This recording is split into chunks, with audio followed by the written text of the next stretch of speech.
Dear students of class 11, we are going to we have finished straight line. Now, as per NCERT, we are going to take up miscellaneous exercise based on chapter number 9. Friends, there are 23 questions, but you will find that whatever we have discussed in the earlier videos, that is in 6 videos, most of the things are given here. But other than that, also there are a number of things, and I would love to introduce a number of things which are not in your syllabus but very useful in competitive examinations. For example, थोड़ा सा मैं determinant आपको बता दूंगा, जो condition of concurrency वगैरह होती है, और बाकी जो चीजें होती हैं हम आपको बताते रहेंगे कि हम क्वेश्चंस कैसे, हम जैसे पहले भी मैंने कहा था, मैं फिर वही कह रहा हूं कि हम लोग हमेशा क्वेश्चन को सिर्फ उसी फॉर्मेट में नहीं देखेंगे कि कैसा दिया हुआ है, बल्कि और क्वेश्चंस कैसे कैसे बन सकते हैं, उसके क्या क्या implications or complications हो सकते हैं. All those things we'll discuss. So straight away we are going to come to the first question. It's given that the straight line k minus 3 into x minus 4 minus k square y plus k square minus 7k plus 6 is equal to 0. This is given. So you have to find the value of k.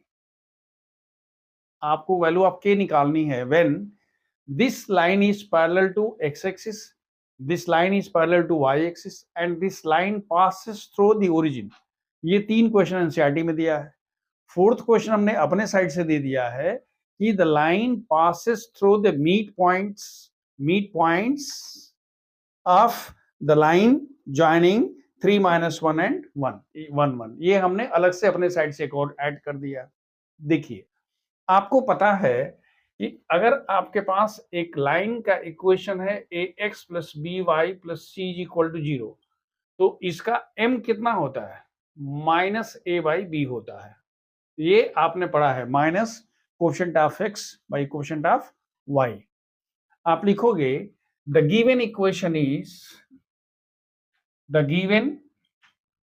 Equation of line आपको दिया हुआ है, ये वाला हम मान लेते हैं, इसको आप यहां लिख लीजिए, मैं उसको दोबारा नहीं लिख रहा हूं.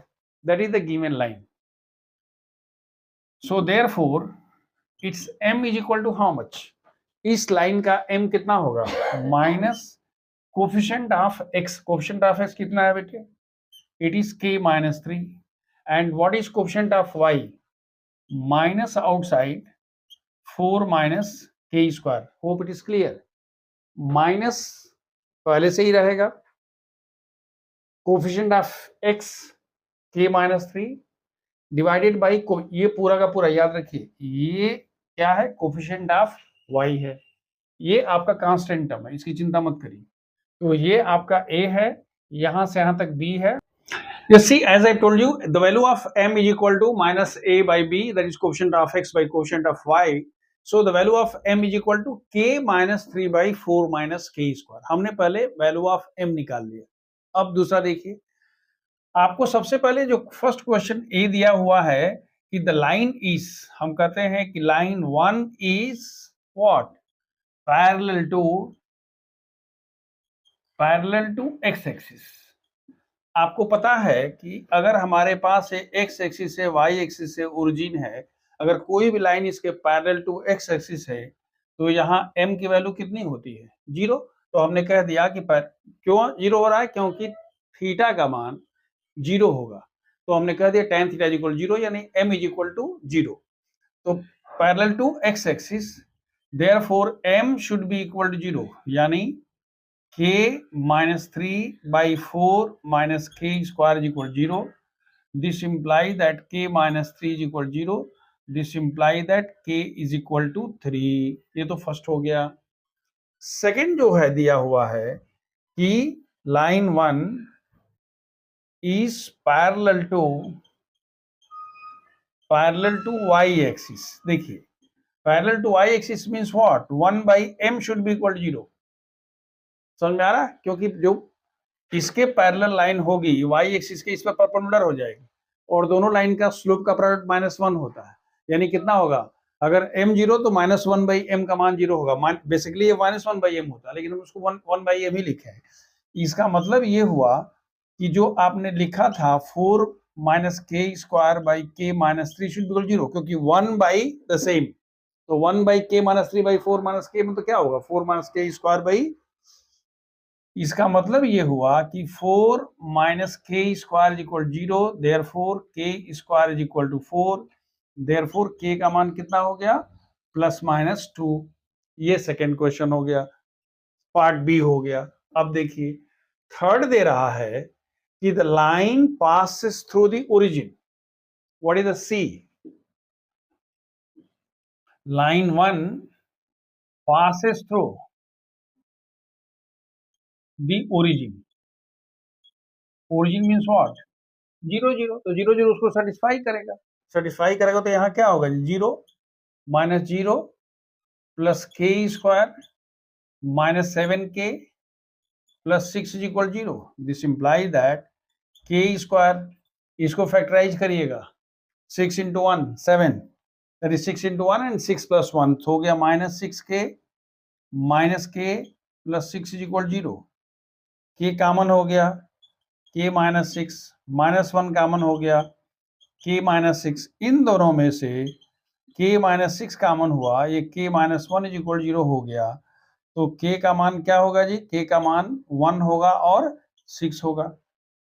ये आपका था थर्ड वाला, आपने क्या लिख दिया कि the line passes through the origin.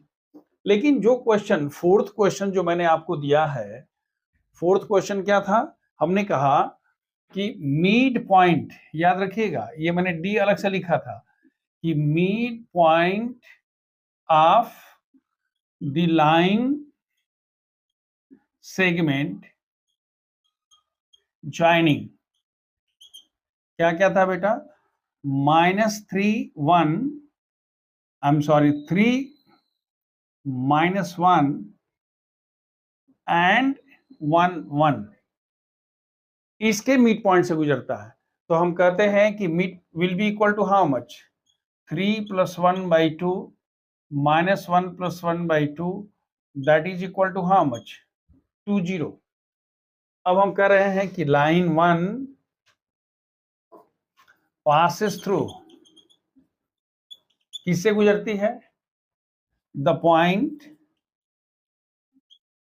2 0 से गुजरता है। अगर ये 2 0 से गुजरता है तो 2 0 उसको सेटिस्फाई करेगा। तो आप लिखोगे कि देयरफॉर पहला वाला हो गया कितना जी, k -3 इंटू 2, क्यों x जगह पर 2 हो गया। दूसरा हमारे पास हो गया 0, क्योंकि y का मान 0 है। और तीसरा होगा k square -7k plus 6 is equal 0। देखिए it is 2k -6 plus k square -7k plus 6 is equal 0। This 6 and 6 get cancel, कितना हो गया, इसकी वैल्यू हो गई सिंप्लीफाई करने पर, ये अलग से मैंने क्वेश्चन लिखा था, दिस इंप्लाई दैट के स्क्वायर, देखिए के square -7k plus 2k, 5k is equal 0, के कॉमन ले लीजिए, k -5 is equal to 0, therefore what is the value of k, therefore k is equal to 0 or k is equal to 5. So this is the answer. Now see question number 2. Question number 2 is given that there is a straight line which makes intercepts on x and y axis such that the sum and product of the intercepts on the two axes are 1 and -6 respectively. मतलब उनके जो x और y axis के intercepts है उनका सम और product. तो पहले हम इंटरसेप्ट फॉर्म में इक्वेशन ऑफ लाइन लिख लेते हैं। Let's suppose that the equation of line be x/a + y/b is equal to 1। So what is the intercept on x axis, a, what is the intercept on y axis, b, x/a + y/b। As per question a + b is equal to 1 and a into b is equal to -6। मैंने जानबूझ के लिख दिया है ताकि video बहुत लंबी खींच रही है, ये तो 3 घंटे की वीडियो हो जाएगी, ठीक है। तो ये हो गया A B is equal to -6। अब ध्यान से देखिएगा, अगर आपके पास a + b और a b है तो ये क्लास 9 का सवाल है। 9 में आपने आइडेंटिटी पढ़ा है, a - b whole square is equal to a + b whole square -4ab। a plus B का मान 1, ए बी का मान -6, 25, a minus B is equal to +-5, यानी a minus b is equal to +5 and a minus b is equal to -5. Now, this a minus b and a plus b could be taken in one place, and a minus b with minus sign and a plus b is equal to +1 can be taken with the other one. The same thing I have done. A plus b is equal to 1, a minus b is equal to 5. दोनों को add करिए तो 2a is equal to 6, a is equal to 3. a का मान अगर यहाँ रख दोगे तो b का मान कितना हो जाएगा? -2. Similarly, if you take a plus b is equal to 1 and a minus b is equal to -5, if you add, then 2a, b cancel, b is equal to how much? -4. Therefore, a should be equal to -2. If a का मान आप यहाँ रख दोगे तो b का मान क्या होगा? -2 उधर जाएगा तो प्लस हो जाएगा, तो b का मान कितना हो गया? 3 हो गया. Now you have two sets of a and b. So the equation from the first set of the values of a and b will be x by a plus y by b. Equation number 1. So x by 3 plus y by how much? -2. x by 3 plus y by -2 is equal to 1. 2 से इधर लेके जाइए, इस minus को यहाँ रख लीजिएगा, तो 2x plus 3y is equal to 6. Minus हमने यहाँ ले लिया, तो अगर 2x plus 3y minus is equal to 6, or you can say 2x minus 3y minus 6 is equal to 0. Second one, when you put x, a is equal to -2, so x equal to x by a -2, y by b 3 is equal to 1.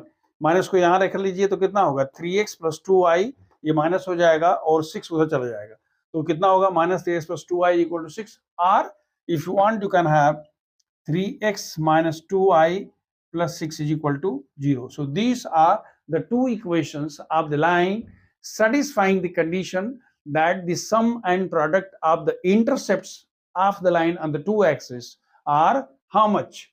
1 and -6. Now question number 3.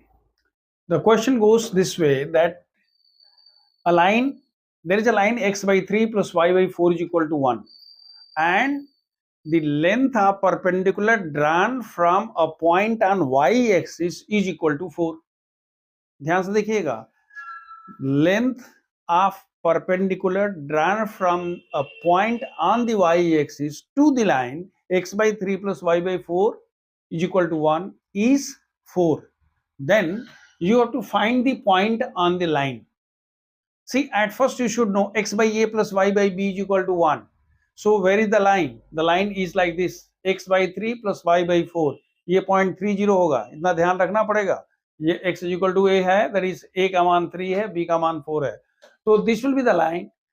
लेकिन on y axis any point can be taken as 0k, क्योंकि y axis पर इसका मान 0. अगर ये point x axis पर होता तो हम कहते k0, लेकिन ये पॉइंट कहाँ है? y axis पर है, तो हमने कह दिया कि let the point be 0k.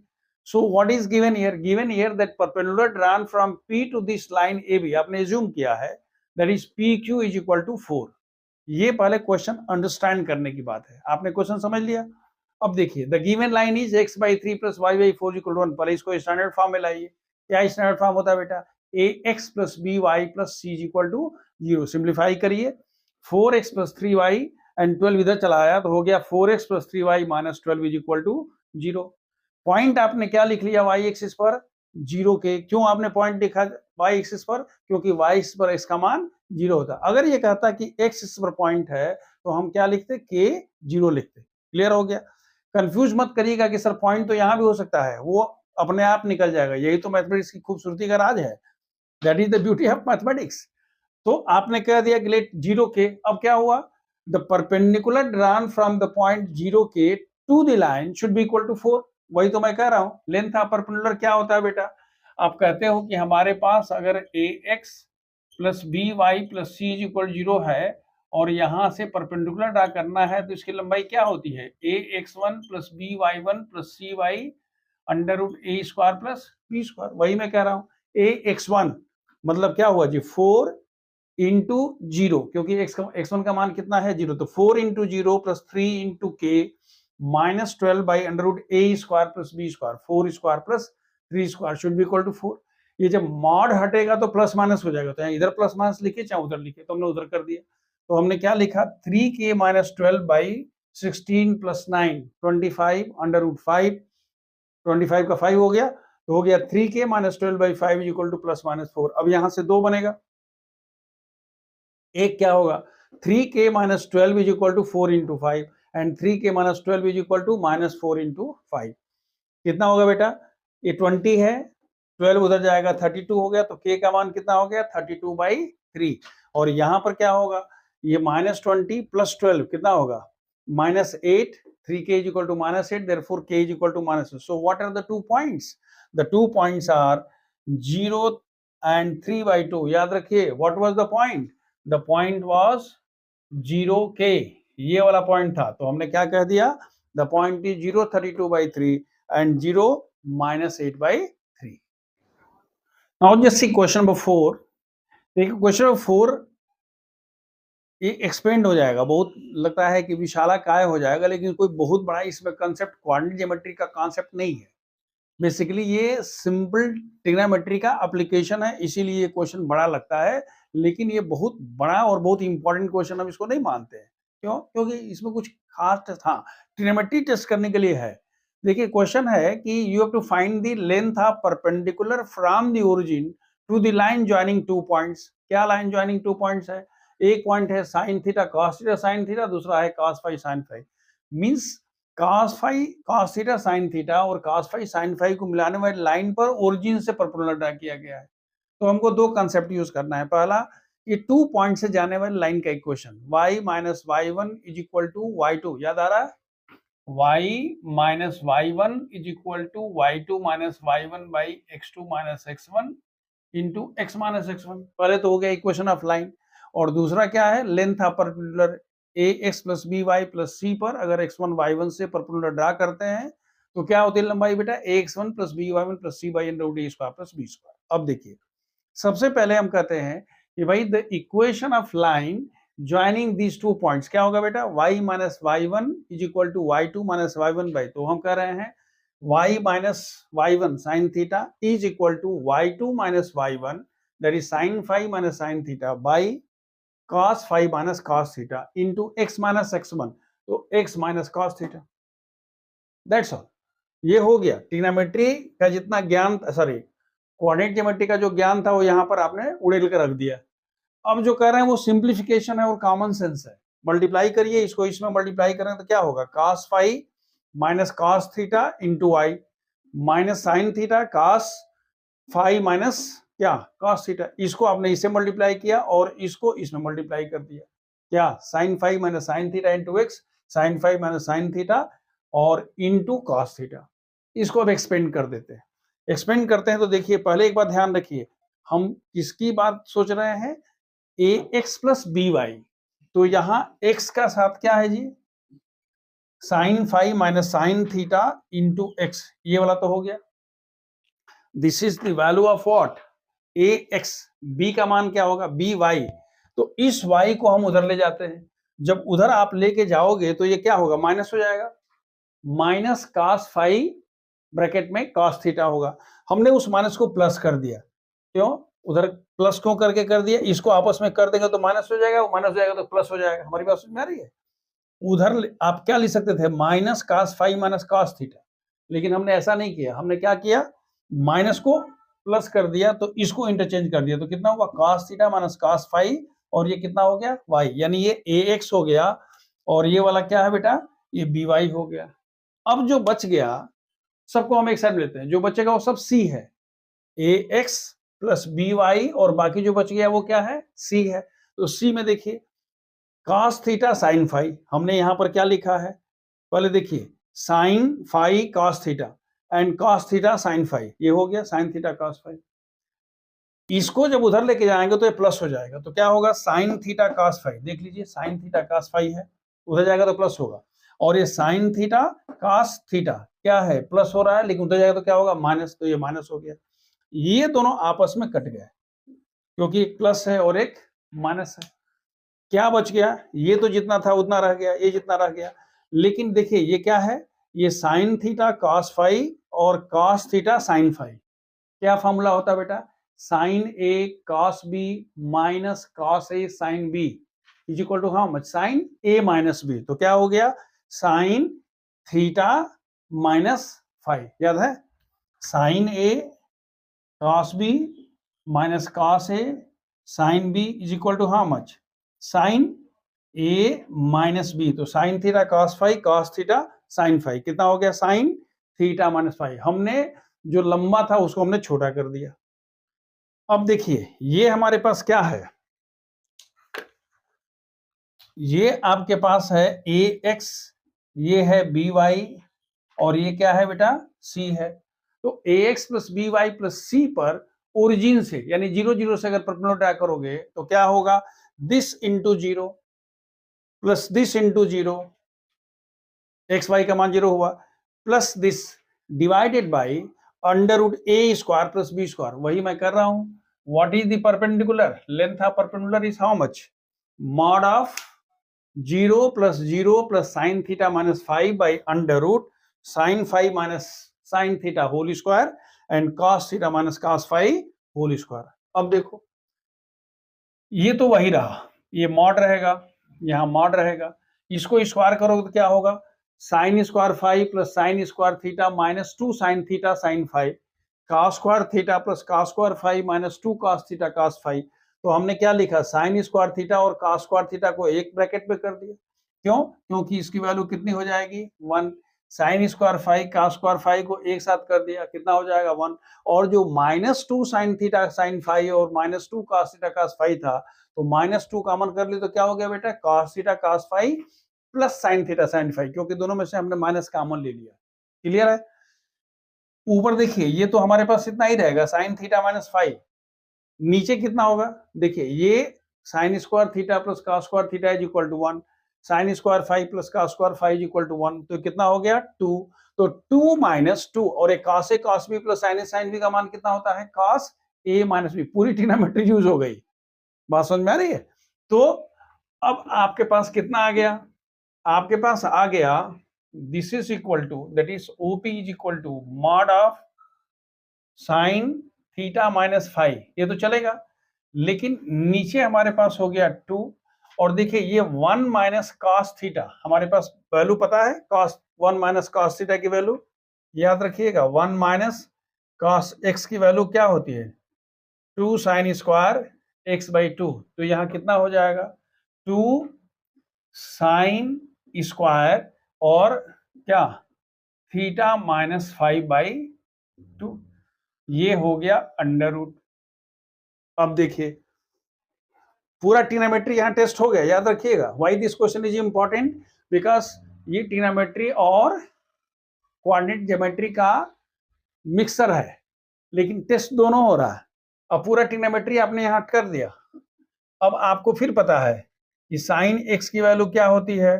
2 sine x by 2 into cos x by 2, तो क्या यहाँ क्या लिखोगे बेटा?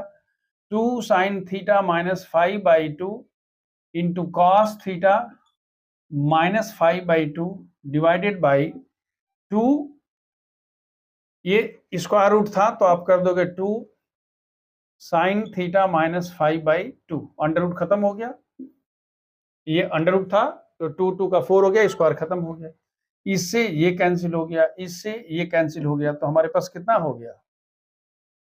ये cos थीटा माइनस 5 बाई 2, ये cos 5 माइनस थीटा भी हो सकता था क्योंकि मॉड है, और वैसे भी पता है cos minus theta is equal to cos theta, इसलिए दिस इज द आंसर। तो आपने क्या इसमें देखा? सबसे पहले आपने देखा 2 points form, y minus Y one equal to Y two minus Y one two, उसके बाद आपने उसको स्टैंडर्ड फॉर्म में ला दिया।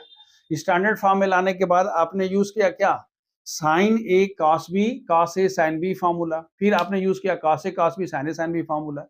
उसके बाद आपने क्या यूज किया? स्टैंडर्ड फॉर्म में लाने के बाद आप A x plus B Y plus C equal 0 पर 0 0 से परपेंडिकुलर ड्रा कर दिया। फॉर्मूला यूज किया A x one plus B y one plus C y under root A square plus B square. वहां जो डिनोमिनेटर में आया तो डिनोमिनेटर में फिर होल स्क्वायर हुआ, इसका होल स्क्वायर इसका whole square, A minus B whole square A square plus B square minus 2ab, sine square theta वाले को एक साथ, कॉस स्क्वायर 5 वाले को एक साथ, और जो दोनों 2 वाला था उसको एक साथ कर दिया। इसकी वैल्यू 1 इसकी वैल्यू 1, लेकिन cos a cos b plus sin a sin b की वैल्यू कितनी होती है? cos a माइनस b, तो हमने इसको कह दिया cos a माइनस b।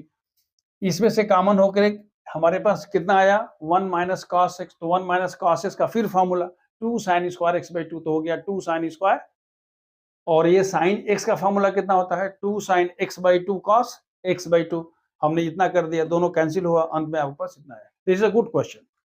देखो बेटा क्वेश्चन नंबर 5 जो है दिया हुआ है कि you to find the equation of a line passing through the point of intersection of the lines x minus 7y plus 5 is equal to 0 and 3x plus y is equal to 0 and parallel to y axis. Just see, if you refer to my previous videos, हमने आपको एक चीज बताया था, अगर आप video नहीं देखे हैं तो यहां देख लीजिए कि equation of a line passing through what the intersection of two lines ax plus by plus c is equal to 0 and a1x plus b1y plus c1 is equal to 0 is given by ax plus by plus c plus k or lambda a1x plus b1y plus c1 is equal to 0। यही होती है equation of line. अब कहेंगे साहब ये क्या होता है? कुछ नहीं यार, आप कुछ भी करोगे तो यहाँ होगा something into x something into y plus something is equal to 0, that's all भाई। This is standard form of equation. So this is one concept which I have been I have been asking you to do. Otherwise another method is what you can find the point of intersection. So using this, what I am going to take up equation of line passing to the point of intersection of lines 1 and 2 is, ध्यान से देखिएगा, ये कह रहा है कि हमारे पास ऐसे करके है, ये 0 है, x एक्सिस है, y एक्सिस है, तो पूछता है कि भाई बताइए कि what is the equation of line passing to the point of intersection. तो लिखेंगे first line plus k into second line is equal 0। Right the value of x here, it is 3k plus 1x, k minus 7 into y plus 5 is equal to 0. What is the value of m? The value of m means what? The slope is equal to minus coefficient of x by coefficient of y. So minus coefficient of x means it's minus 3k plus 1 by k minus 7 or 3k plus 1 by 7 minus k. लेकिन आप लिखोगे since line 2 is parallel to y axis, therefore 1 by m should be equal to 0, यानी 7 minus k by 3k plus 1 should be equal to 0, therefore k is equal to 7. And if you get the value of k, put the value of k.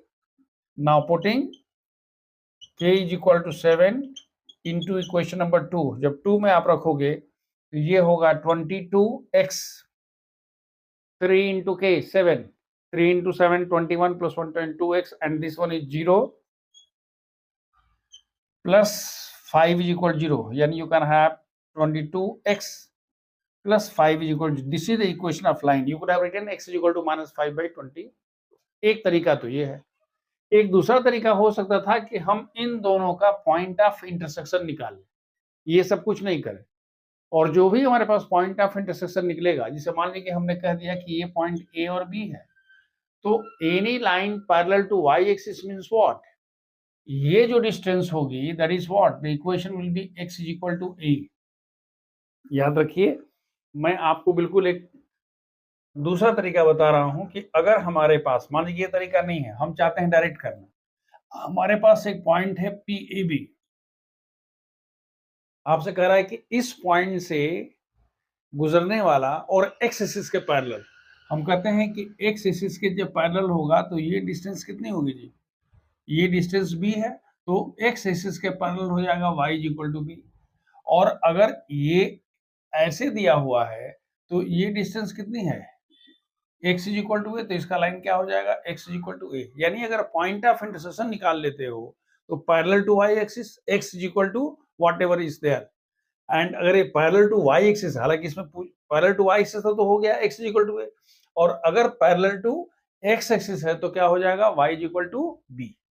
Now question number 6 is you have to find the equation of a line perpendicular to x by 4 plus y by 6 is equal to 1 and perpendicular to this line at the point where this line intersects the y axis.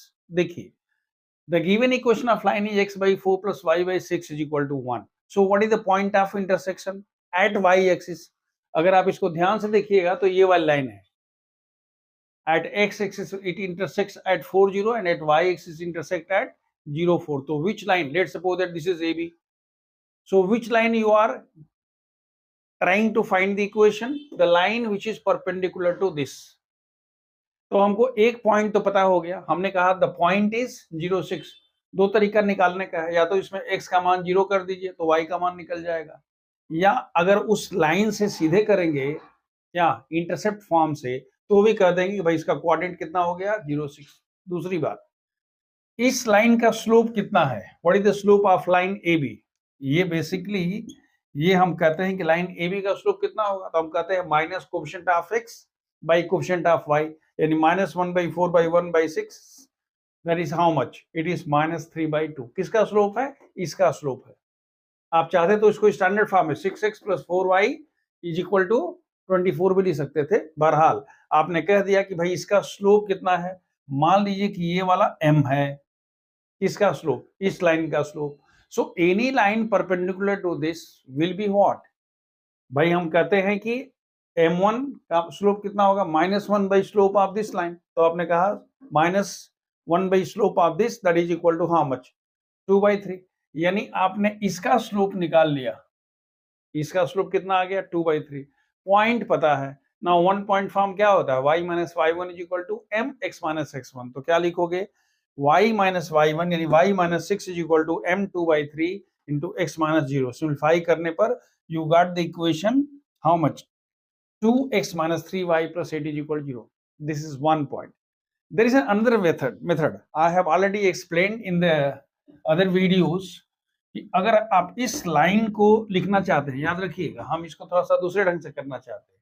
हम लिखते हैं कि भाई देखो ये 6x + 4y - 24 = 0. याद रखिएगा 6x + 4y - 24 = 0, or you can have 3x + 2y - 12 = 0. आपने 2 से सब में डिवाइड कर दिया. अब करना चाहते हैं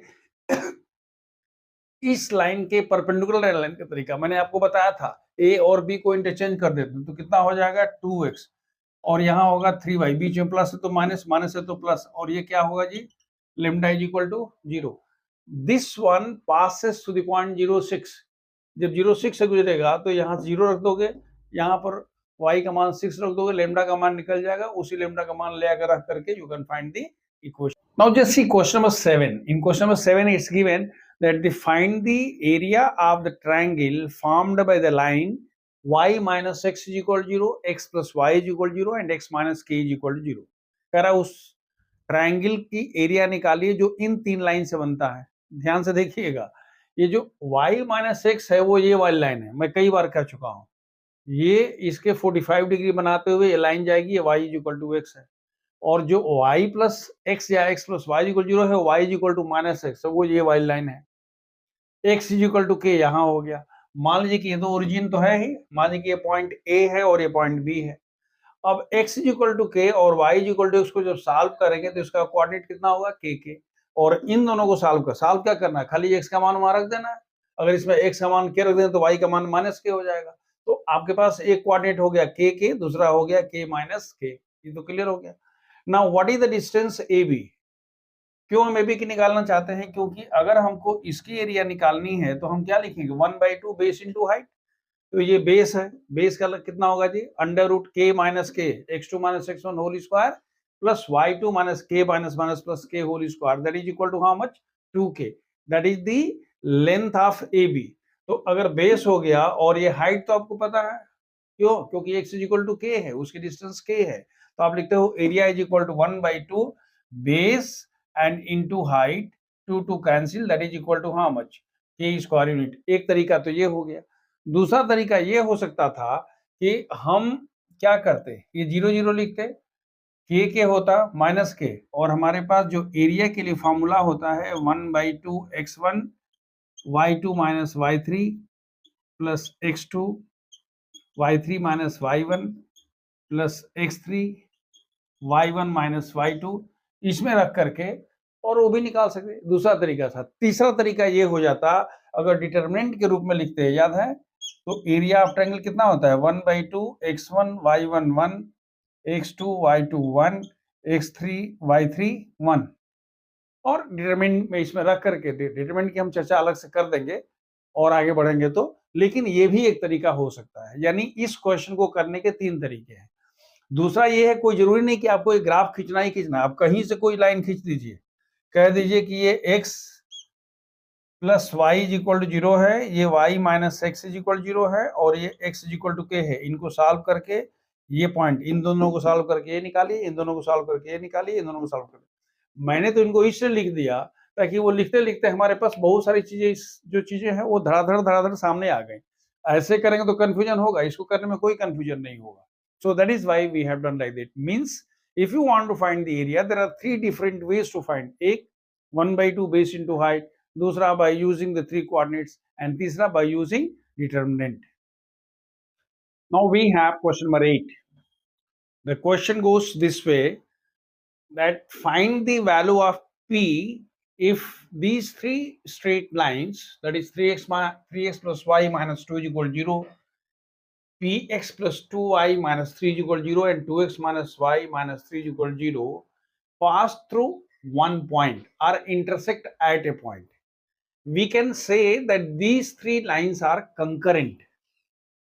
देखिए कंकरेंसी क्या होती है, हम कहते हैं कि अगर हमारे पास 2 स्ट्रेट लाइन, मान लीजिए लाइन 1 है और लाइन 2 है, इनके पॉइंट ऑफ इंटरसेक्शन से हो करके अगर तीसरी लाइन भी गुजरती है तो हम कहते हैं दिस 3 लाइंस आर कंकरेंट। यहाँ कंकरेंट नहीं पूछा, कह रहा है कि प्रूव दैट इन तीनों का, अगर तीनों का एक ही पॉइंट ऑफ इंटरसेक्शन है तो P की वैल्यू निकालिए। सीधी सी बात है, अगर हमारे पास ये तीनों एक पॉइंट पर मिलेंगे तो हमने किसी दो को, तो हमने क्या किया, फर्स्ट और थर्ड को सॉल्व कर दिया।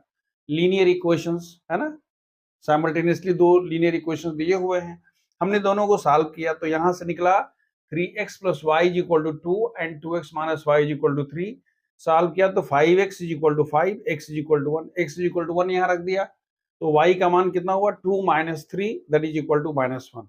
यानी इन दोनों का पॉइंट ऑफ इंटरसेक्शन, किसका किसका पॉइंट ऑफ इंटरसेक्शन निकला बेटा, फर्स्ट और थर्ड का पॉइंट ऑफ इंटरसेक्शन कितना निकल गया 1 -1। अब कह रहा है कि अगर इन तीनों का पॉइंट ऑफ इंटरसेक्शन एक ही है, so this line will pass through this point, जो मैंने यहां बताया था, ये किसी भी 2 लाइन का पॉइंट ऑफ इंटरसेक्शन से अगर तीसरी लाइन गुजरती है तो हम कहते हैं कि उनका एक ही पॉइंट ऑफ इंटरसेक्शन होगा, या कह सकते तीनों कंकरेंट होगा। एक क्वेश्चन ऐसे पूछ सकता था, ये prove that they are concurrent. तो अगर ऐसा है, यानी ये 1 -1 इसका भी पॉइंट ऑफ इंटरसेक्शन अगर है तो इस लाइन के इक्वेशन को सेटिस्फाई करेगा। मतलब जहां x है वहां 1, जहां y है वहां -1 रख दिया तो वैल्यू कितनी निकल गई, p = 5। ये तो एक तरीका है। The students who are preparing for competitive examinations, मैं उनके लिए बता दूं कि 3 lines a1x plus b1y plus c1 = 0, a2x plus b2y plus c2 = 0, a3x plus b3 plus c2 are concurrent. Concurrent means what? ये अगर हम कहते हैं कि ये L1 है, ये L2 है और ये L3 है, यानी हमने ये बता दिया कि ये L1 है, L2 है और ये L3 है, so they are concurrent. Concurrent means what? They pass through the same point if, देखिए मैं क्या लिख रहा हूं, इसको हम डिटर्मिनेंट बोलते हैं, क्लास 12 में पढ़ना है आपको, मैं डायरेक्ट लिख दे रहा हूं a1 b1 c1 a2 b2 c2 a3 b3 c3 = 0। अब आपके मन में आएगा कि सर इसको सॉल्व कैसे करते हैं, आप सिर्फ एक चीज दिमाग में रख लीजिए, सॉल्व करना है तो यहां लिखिए प्लस, यहां लिखिए माइनस, यहां लिखिए प्लस। तो इसका मतलब क्या हुआ कि पहले a1 जब लिखिए तो इसको और इसको छोड़ दीजिए, क्या बच गया आपके पास, आपके पास बच गया b2 c2 और b3 c3, जिसको हम लिखते हैं उस रो और कॉलम को छोड़ देते हैं।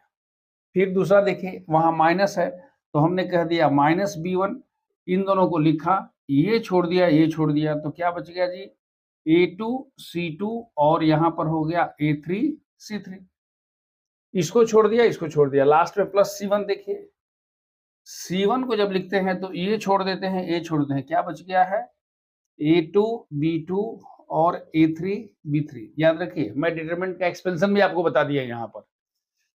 अब इसमें होता क्या है a1, इसको मल्टीप्लाई करिए, मतलब अगर ए बी सी डी है तो इसकी वैल्यू होती है A D minus B C, that's all. यहां पर क्या होगा बेटा, यहां हो जाएगा B2 C3 minus B3 C2 minus, अब बाकी जो है वैसे कर लीजिए, क्या A2 C3 minus A3 C2, A2 B3 minus A3 B2। This is how we expand the determinant, क्योंकि जब कॉम्पिटिटिव ऑप्शन देने जाएंगे तो उस केस में आप 12th कर लिए रहेंगे, तो अभी 11th में नहीं यूज कर रहे हैं, लेकिन अगर कॉम्पिटिटिव ऑप्शन तैयारी कर रहे हैं तो करिए। यहाँ एनसीईआरटी में सिर्फ एक सवाल दिया है, मैंने आपको बता दिया, लेकिन ये एक तरीका है और इस पर आधारित क्वेश्चन जब हम अलग से क्वेश्चंस इसके बियॉन्ड एनसीईआरटी के बियॉन्ड, या जब हम सेकेंड लेवल के क्वेश्चंस कराएंगे तो वहां हम इस तरह के क्वेश्चंस लेके चर्चा करेंगे। अब देखिए इस क्वेश्चन में भी आप चाहते तो इस तरह से कर सकते थे, कोई जरूरी नहीं कि आप ऐसे ही करेंगे। अगर आपके पास ऐसा होता तो आप इसको क्या लिखते, इसको लिखते 3 1 minus 2 P2 minus 3 2 minus 1 minus 3 should be equal to 0। भाई यही ना, ये तीनों कंकरेंट है, हमने A1 B1 C1 A2 B2 C2 A3 C3 equal 0, plus minus plus करके एक्सपेंड करके 0 करिए, P की वैल्यू निकल जाएगी। So this is how we do the condition of concurrency. Now see the question number 9, the same question, if y is equal to m1x plus c1, y is equal to m2x plus c2 and y is equal to m3x plus c3 are concurrent, then prove that this। यहाँ clear है। देखिए एक तरीका क्या, एक तरीका तो है कि हम किसी दो को सॉल्व कर लें, याद रखिएगा, हम इन दोनों को सॉल्व करके x और y की वैल्यू निकाल लें। सॉल्व तो कर ही सकते हैं भाई, सब्ट्रैक्ट कर दिएगा तो m1 minus m2 c1 minus c2 y cancel, x की वैल्यू निकल जाएगी, x की वैल्यू को रख देंगे तो y की वैल्यू निकल जाएगी। और जब ये वैल्यू निकल जाती है तो आप इसमें रख देते हैं तो आपको ये कंडीशन निकल जाएगी, किसकी वैल्यू रख देना है, the value of x and y। So you please do it on your own, मतलब ये कोई बहुत बड़ा हम आपको काम नहीं दे रहे हैं। किसी दो इक्वेशन को जो बहुत साधारण है, अगर इनको हम सॉल्व करना चाहते हैं तो एक में से दूसरे को सब्ट्रैक्ट कर दोगे तो क्या होगा, m1 minus m2 into x is equal two plus c1 minus c2 is equal 0। तो यहाँ से x का मान निकल जाएगा, x का मान निकल जाएगा तो y का मान निकल जाएगा वहां से, और x y की वैल्यू निकल जाती है तो उसको थर्ड इक्वेशन में सब्स्टिट्यूट कर दोगे तो you will get the condition. यही this is all about this one. मैं आपको थोड़ा सा इसके बियॉन्ड ले चलना चाहता था। मैं कहाँ ले जाना चाहता था, हम आपसे ये कहना चाहते थे, याद रखिए, हम I am asking for competitive examinations. अगर आपके स्कूल में लोग अलाउ नहीं करता है तो you should not do like this, but for competitive examinations you can always do. तो अब जो तरीका बताया था वही चलेगा। अगर स्कूल में लोग क्या बड़े हृदय वाले हैं, if the people are pragmatic then they will okay, चल सकता है, करने दो, कोई बात नहीं है। लेकिन अगर जहां बहुत स्ट्रिक्ट है वहां हम नहीं कर रहे। देखिए मैं कह रहा हूं कि अगर ये हमारे पास लाइन 1 लाइन 2 और line 3, if this 3 lines are congruent, देखिए हमने इसको कह दिया कि ये L1 है, ये L2 है और ये L3 है, तो अगर ये कंकरेंट होगा, याद रखिएगा, अगर ये कंकरेंट होंगे तो क्या होगा बेटा, m1 minus 1 c1 m2 minus 1 c2 m3 minus 1 c3 should be equal to 0।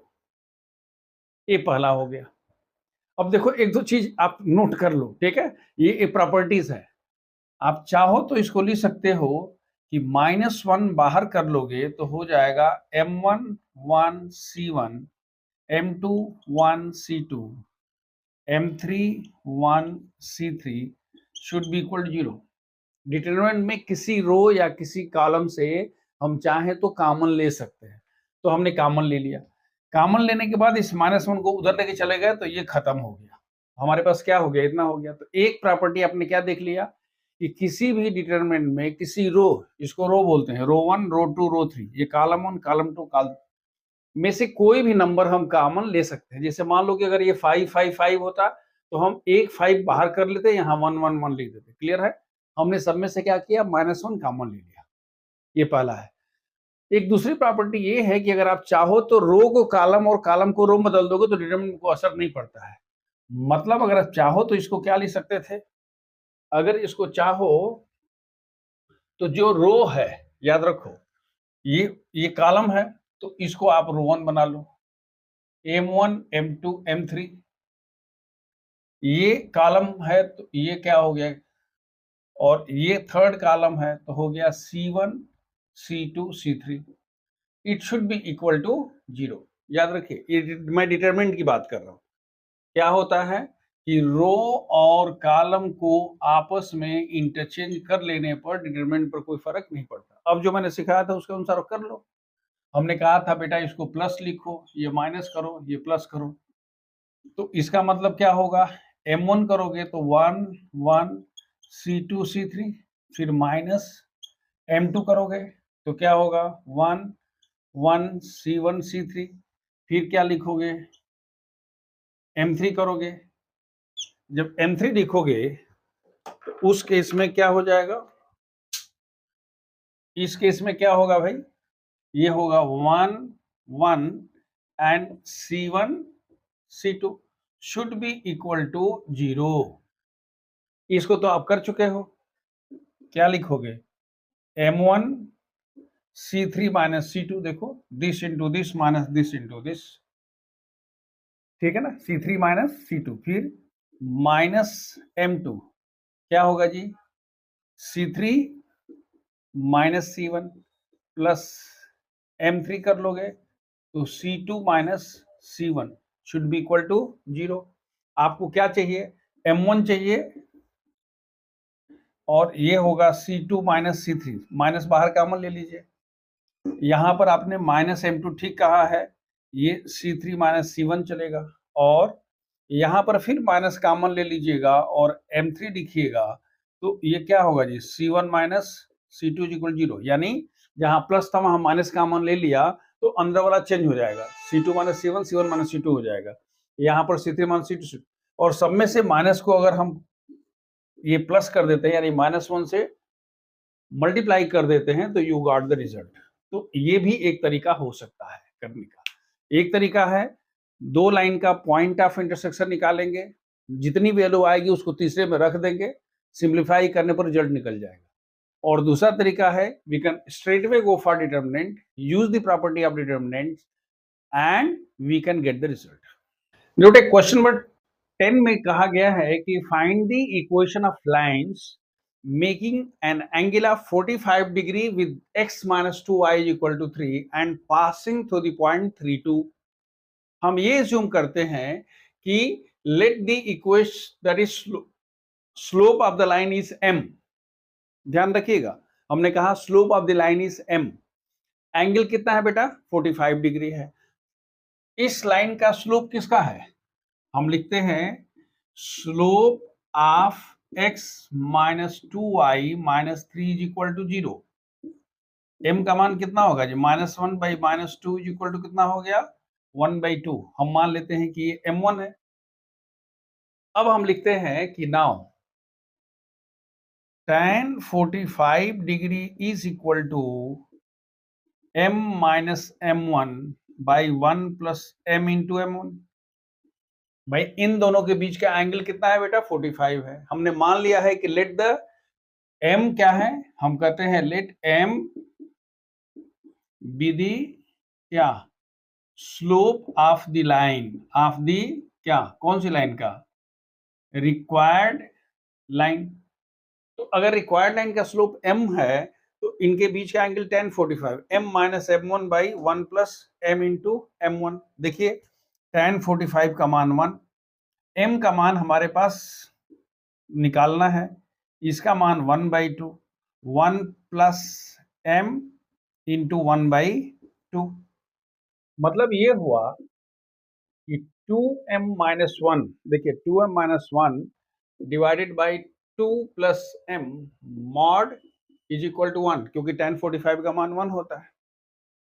यहां से दो वैल्यू निकलेगी, एक तो होगा 2m minus 1 by 2 plus m is equal to 1, और दूसरा हो जाएगा 2m minus 1 by 2 plus m is equal to, mod हटाएंगे तो प्लस माइनस हो जाएगा, याद है ना, प्लस माइनस के साथ होता है। आगे बढ़िए, 2m minus 1 is equal to 2 plus m, this implies that 3m is equal to 3, I'm sorry, 2m minus m, 2m minus m is equal to 3, therefore m is equal to 3 हो गया। इस line में क्या होगा बताइए, ये हो जाएगा 2m minus 1 is equal to minus 2 minus m, m इधर आएगा तो कितना होगा जी, 3m is equal to minus 2 plus 1, therefore m is equal to minus 1/3। तो आपने m की वैल्यू निकाला, हमारी बात ध्यान रखिएगा। आप कहेंगे सर वहां तो आपने एक ही बनाया था, जी हाँ हमने बनाया था, लेकिन एक क्या पॉसिबिलिटी है, देखिए 3 है माइनस 3 है, इस लाइन के परपेंडिकुलर जो आपने लाइन खींचा है, इस लाइन के जब एक ऐसी आप लाइन खींच तो ये भी 45 डिग्री होगा, और अगर ये 45 या भाई देखिए ये तो लाइन है, ये 45 है तो ये भी तो 45 हो सकता था, एक लाइन ऐसा तो नहीं कि इधर से जाएगा, इधर से भी जा सकता था, लेकिन ये 45 कितना हो गया 90, यही तो देख रहा है ना, आंसर मिलाने का भी तरीका है। क्यों, इन दोनों लाइन का स्लोप जो है उनका प्रोडक्ट -1 आ रहा है, यानी दोनों म्यूचुअली परपेंडिकुलर हैं। मतलब ये हुआ कि हमारे पास दो लाइन हो गई, एक लाइन ये है, दैट इज आप कह सकते हो ये L1 है और ये L2 है, ये 45 है तो ये भी, इसलिए तो हमने वहां प्लस माइनस लिखा था। तो अब अगर आपके पास ये पॉइंट दिया हुआ है, so what is the equation, equation of line क्या होगा, y minus 2 is equal to m into x minus 3, याद आ रहा, y minus y one is equal to m x minus x1, दो निकल जाएगा, एक में m का मान क्या रखोगे 3 रख दोगे, और एक में m का मान कितना रख दोगे 1। आई होप इट इज क्लियर, क्या हमने बताया समझ में आया।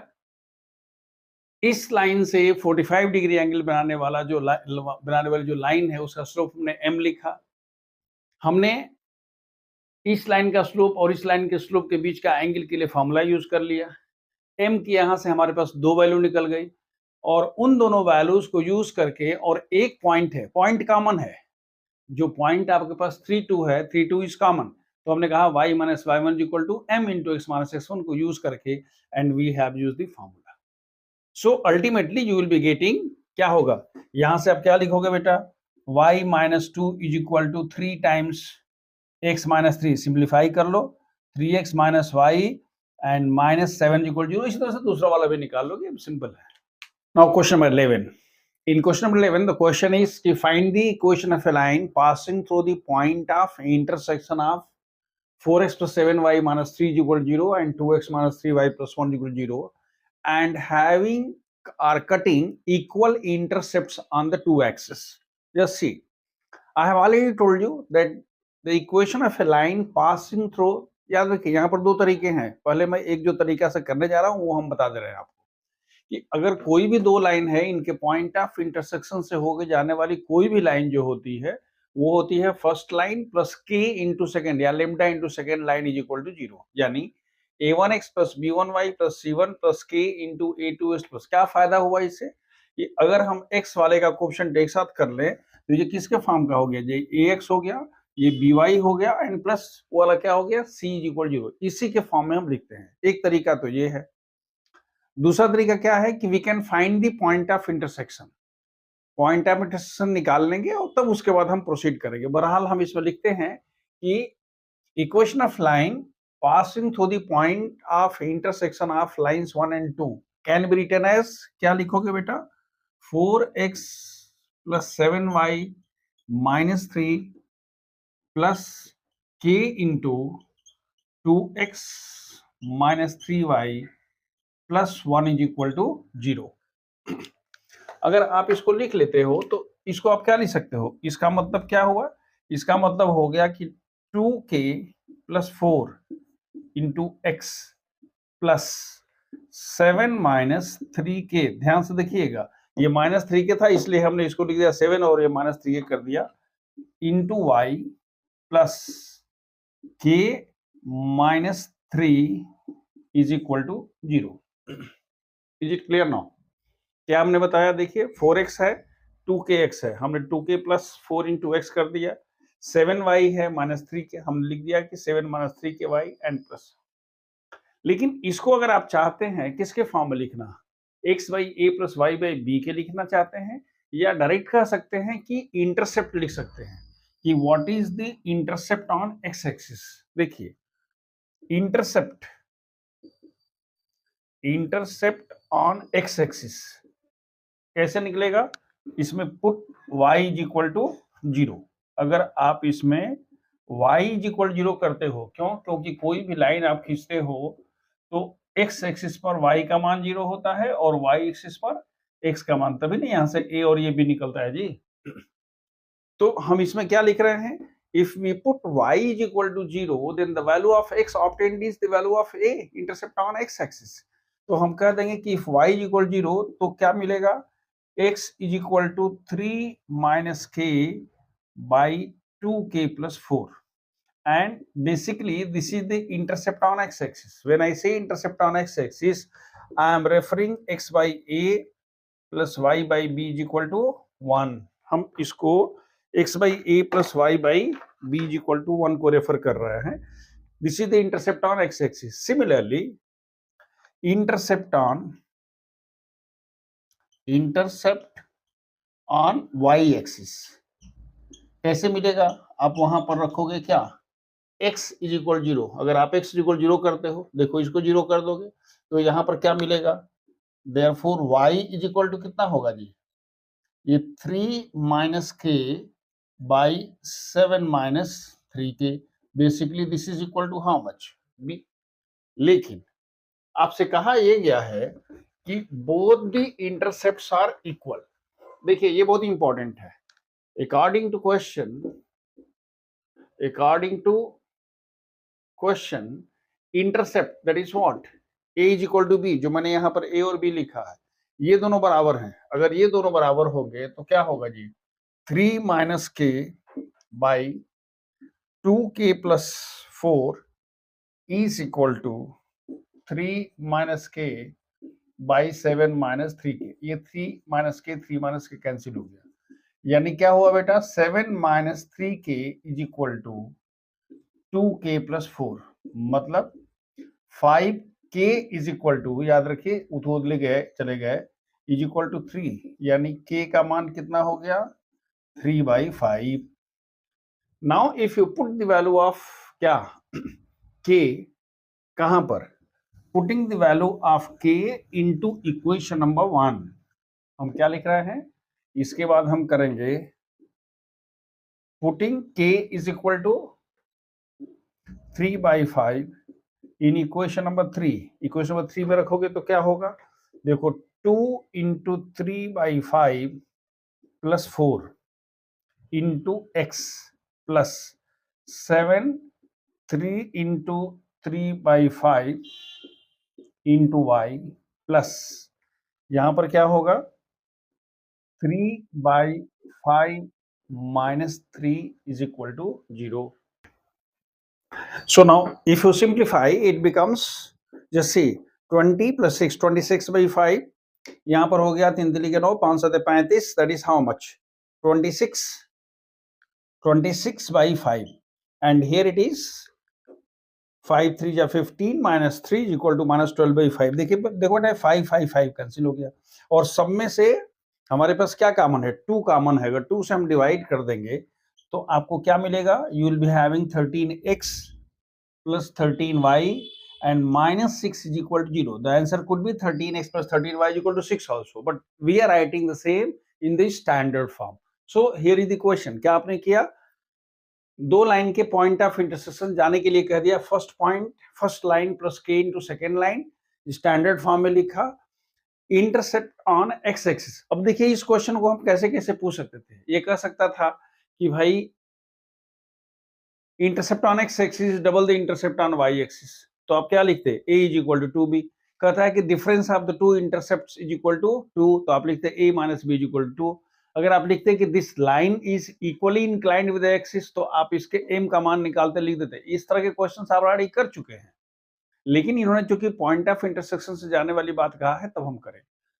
दूसरा हम कह सकते हैं कि भाई हमारे पास अगर इक्वल इंटरसेप्ट की बात करता है तो ये भी आप कह सकते थे x by a plus y by b is equal to 1, that is x plus Y is equal to a. आप कह सकते हैं let's suppose that this is the line, ये भी हो सकता था। भाई intercepts are equal, a is equal to b, हमने कह दिया x by a plus y by a is equal to 1, x plus y equal, let's suppose that here is the line and this line passes through the point of intersection of these two. उन दोनों का आप solve करके x Y की value निकालते, इसमें उठा कर रखते तो क्या निकल जाता है, ए वही निकल जाता आपके पास। क्या हो जाता है 6/13 निकलता है ए की वैल्यू, तो यहाँ होता है 13x + 13y = 6। I hope it is clear. So there can be two methods.